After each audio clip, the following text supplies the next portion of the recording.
根系是植物的一切，多肉植物状态的好坏，叶片的肥厚都与根系的健康程度有关。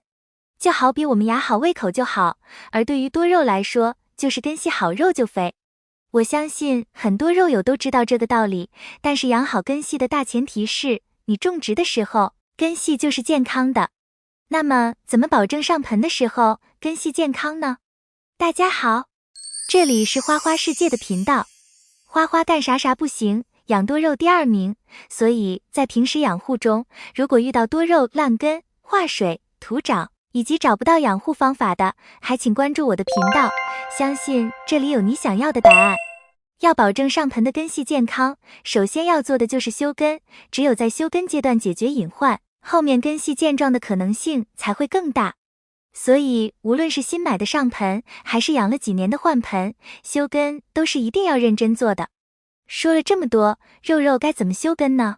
接下来大家一起看看吧。1. 为什么要修根？多肉植物生长约1到2年时，会有部分根系坏死，这原因有很多，比如病菌感染、土壤板结等，所以才需要通过翻盆来清理这些死去的根系。根系坏死后，不但会影响植物的吸收，伤口部分如果感染，还会继续蔓延，影响到健康的根系，较后扩散到植物本身，常见的腐烂、黑化现象就是这样了。对于新买入的多肉植物，特别是在淘宝上买来的，大部分多肉还是需要进行修根的。而那些无根的多肉植物，虽然对新手来说容易发不出根死掉，但实际上只要掌握了生根的方法，无根的多肉植物反而会更好养活一些，特别是欧洲的那些体型较大的肥肉。2. 怎么修根？在拿到一颗健康的多肉植物后，千万不要因为带有许多的根系而惊喜。我们以下图这株大和美尼为例，可以看出它的叶片已经非常健康了，根系也很多，许多花友拿到后应该会第一时间种上并浇水。其实这样做并不科学，仔细观察会发现，较底下的根系基本都枯死了。如果直接种上浇水，新根系会生长得很慢，而这些枯死的根系又可能会诱发一些病害。种上一段时间后，很有可能较底部叶片会出现化水烂掉的情况，严重一点的会诱发叶片中心化水而整棵死去。这时候就需要一刀切。为了这棵多肉的未来，狠心一点吧。根系修剪后，如果叶片底部有枯叶，也是需要清理掉的。这些枯叶中经常会藏有虫子的卵，枯叶过多也容易诱发病害。如果家里肉不多，我还是非常推荐清理完毕后用清水清洗一下，或者使用高锰酸钾类杀菌药水泡一下。这样做并不能100%防止肉受感染或者虫害，但能较大程度减少患病虫害的几率。在都清理完毕后，不论是否用水清洗，都要进行晾根，将肉翻过来，根部朝上，放置在没有阳光直射的散光区域2至3天，根据天气及室内环境情况，有可能会延长2天。反正多晾2天也没事，总之要彻底晾干，让被剪掉位置的伤口愈合。然后再翻过来，平放在干燥的土壤上就可以了。上盆的土壤最好底部有一点潮气，再过1周左右就会生长出根系了。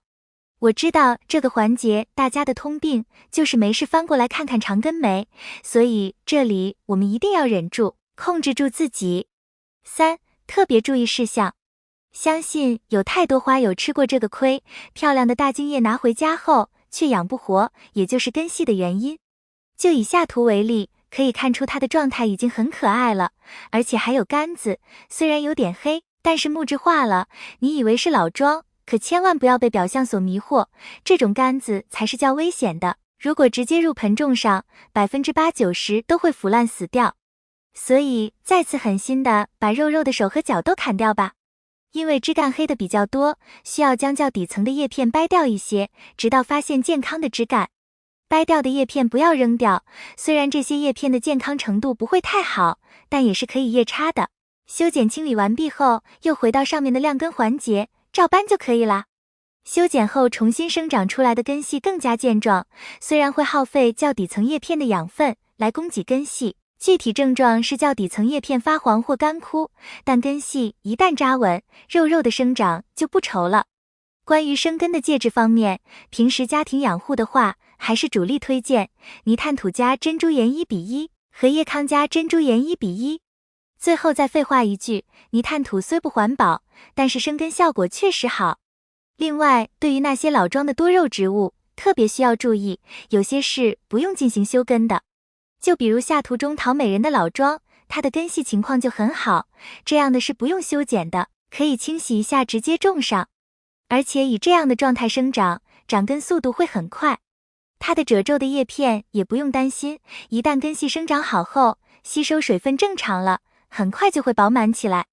此外，像这样本身根系就不是太多的肉，也是不用修剪的，直接用水清洗一下就可以了。根系是否需要修剪，除了与多肉状态有关外，与多肉的品种也是有很大关系的。以下列举一些例子供大家参考，需要注意修剪根系的品种有石莲花属类的花月叶、吉娃莲、冬云系列、玉露类、寿类、生石花等等，这个类目非常大，那些根系超多的特别需要注意。不太需要修剪根系的品种有莲花掌属的黑法师、玉龙观音等，景天属的宝雪万年草、鸡星美人、鸡秋丽、珍珠吊兰、新玉坠、紫弦月等。我们在动手前一定要分清楚。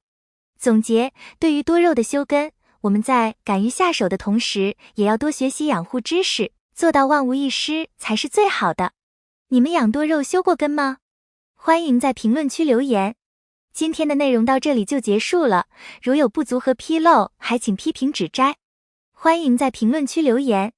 花花制作视频不容易，喜欢的话请点赞，并多多帮花花转发。感谢你的观看，感谢粉丝一直以来的喜欢和支持，我们下期见。